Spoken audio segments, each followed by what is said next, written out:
আসসালামু আলাইকুম এভরিওয়ান। আজকে আমরা যেতে চলেছি আমাদের দেশের বাড়ি, মানে আমার হাজব্যান্ডের দেশের বাড়ি হাওড়া জেলায়। আমরা আমাদের ফুল ফ্যামিলি নিয়ে নিজেদের কার নিয়ে যাচ্ছি। আমার শ্বশুরমশাই, শাশুড়ি মা, আমার হাজব্যান্ড এবং আমার দাদি শাশুড়ি মা এবং আমি তো আছি। এখন প্রায় সন্ধ্যে 7টা বাজে। আমরা এক্ষুনি বাড়ি থেকে বার হলাম গাড়ি নিয়ে। চলো যাওয়া যাক।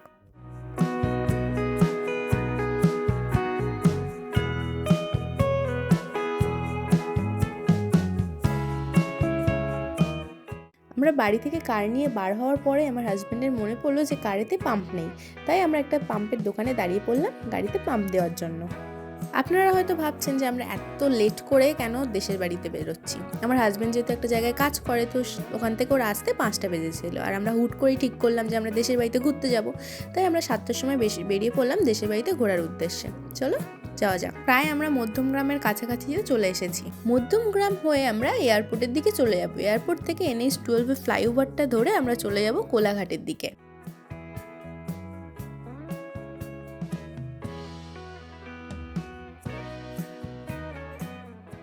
আমরা আছি এখন দক্ষিণেশ্বরে। এবারে আমরা নেতাজি ব্যারেক যে ব্রিজটা, ওটা দিয়ে ক্রস করব। আমার হাজব্যান্ড রাস্তায় যে আমাদের সাথে মজা করছে যে ও নাকি রাস্তাটা চেনেই না, কারণ কোলাঘাটেও যে কতবার এসছে তার কোনো ঠিকই নেই। ও রাস্তাটা পুরোটাই মুখস্থ পাচ্ছে না বলতে পারো।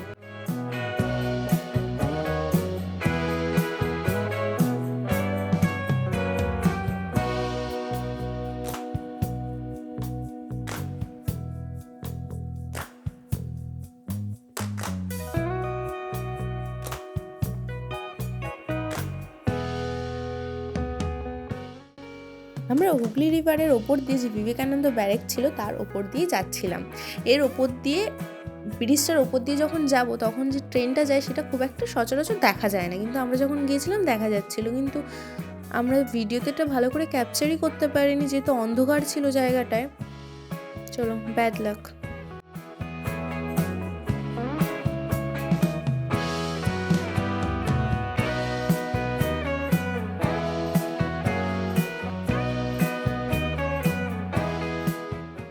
আমরা প্রায় চলে এসেছি বালিটোলের কাছাকাছি। যেহেতু আমরা বারাসাত হয়ে যাচ্ছি তাই আমরা বাই রোড হয়ে যাচ্ছি, বালিটোল দেওয়ার আমাদের কোনো প্রয়োজন নেই।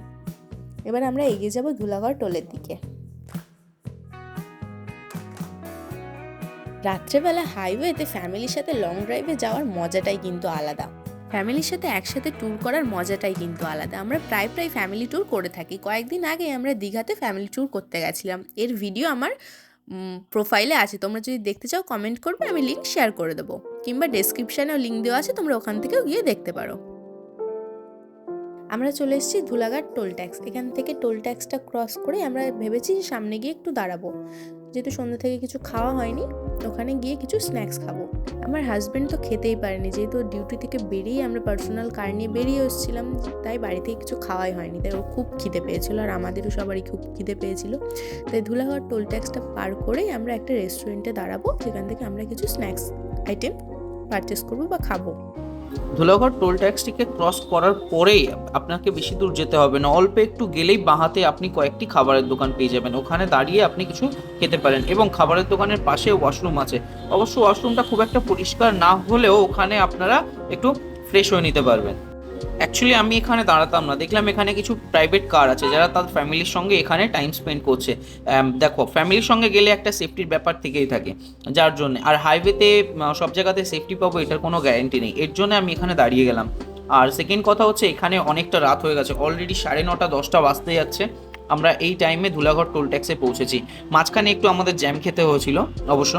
এরপরে রাস্তার ধারে একটা দোকান দেখে আমরা দাঁড়িয়েছিলাম। আমরা সবাই নেমে গিয়েছিলাম, কিন্তু আমার দাদি শাশুড়ি নামতেই চাইছিলেন না। উনি বললেন যে আমি গাড়িতেই থাকবো, তাই উনি গাড়িতেই ছিলেন।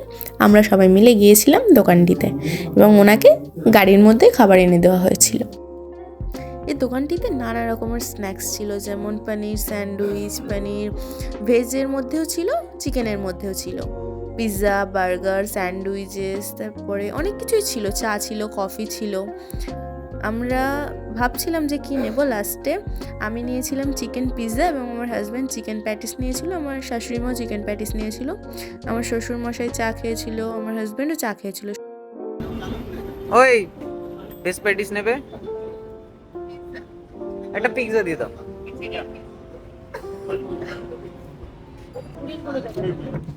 নেই আমাকে ইয়ে দেবেন তো একটু টিস্যু। নিয়েই পালিয়ে যাচ্ছে।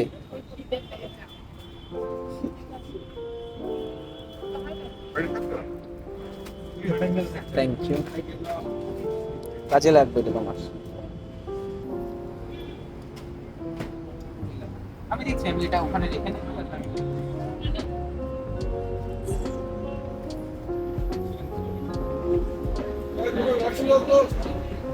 ভীষণ গরম।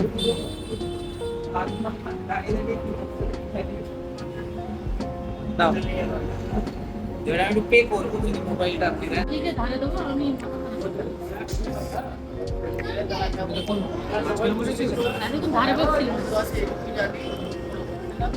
বয়স হয়ে গেলে লাস্টে থাকতে হয়, কিছু করার নেই।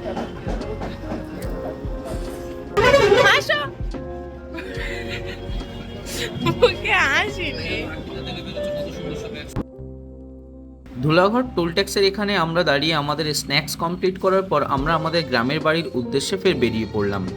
অল্প একটুখানি রাস্তা অতিক্রম করার পরেই দেখলাম ডান সাইডে একটি লরি অ্যাক্সিডেন্ট করেছে। জানি না কিভাবে হয়েছে, বেশ জ্যাম ছিল, কোনো রকমে আমরা এখান থেকে বেরোতে পেরেছি। যেহেতু আমাদের বাড়ি মানে বারাসাত থেকে তোমার হাওড়া জেলাতে যেতে অলমোস্ট 3 ঘন্টা সামথিং টাইম লাগে, কিন্তু আমাদের এই টাইমটা প্রায় 4 ঘন্টা 4.5 ঘন্টা লেগে গেছে। প্রথমত তো আমরা বাড়ি থেকে 7টার সময় বেরিয়েছি, কারণ আমি ডিউটি থেকে আসতে একটু লেট হয়েছিল, আর সেকেন্ডলি প্রচণ্ড জ্যাম ছিল। বাগনান ফ্লাইওভারের নিচে দিয়ে মাঙ্কুর রোড দিয়ে আমরা চলে যাব কুলিয়াঘাটে। মাঙ্কুর রোড থেকে আমরা যখন কুলিয়াঘাটের দিকে যাচ্ছিলাম, যেহেতু এটা হাইওয়ে ছিল না, গ্রামের রাস্তা ছিল, তাই এখানে বিশাল কুয়াশা ছিল। মাঝে মাঝে রাস্তা দিয়ে কিছুই দেখা যাচ্ছিল না, সামনে থেকে গাড়ি আসলেও দেখা যাচ্ছিল না, বিশাল পরিমাণে ফগ হয়েছিল। বাগনান থেকে প্রায় 10 কিলোমিটার মতো আমরা মাঙ্কুর রোড ধরে চলে এসেছি। এখান থেকে আর 1 কিলোমিটার মতো গেলে আমরা কুলিয়াঘাট পৌঁছে যাব। ফাইনালি আমরা কুলিয়াঘাটে পৌঁছে গেছি। এখানে এসে আমাদের গাড়িটিকে আমরা একটি জায়গায় পার্ক করেছি, যেহেতু আমরা দ্বীপটির মধ্যে আমাদের গাড়িটিকে নিয়ে যেতে পারবো না। এই দ্বীপটিতে যেতে গেলে নৌকার মাধ্যমে বা একটি বাঁশের ব্রিজের মাধ্যমে এই দ্বীপটিতে যেতে পারবে। আমরা প্রায় চলে এসেছি আমাদের দেশের বাড়ির কাছাকাছিতে। আজকে আমরা এই ব্লগটি এখানেই শেষ করছি। নেক্সট ব্লগে আপনাদের সাথে দেখা হবে। চলো, টাটা।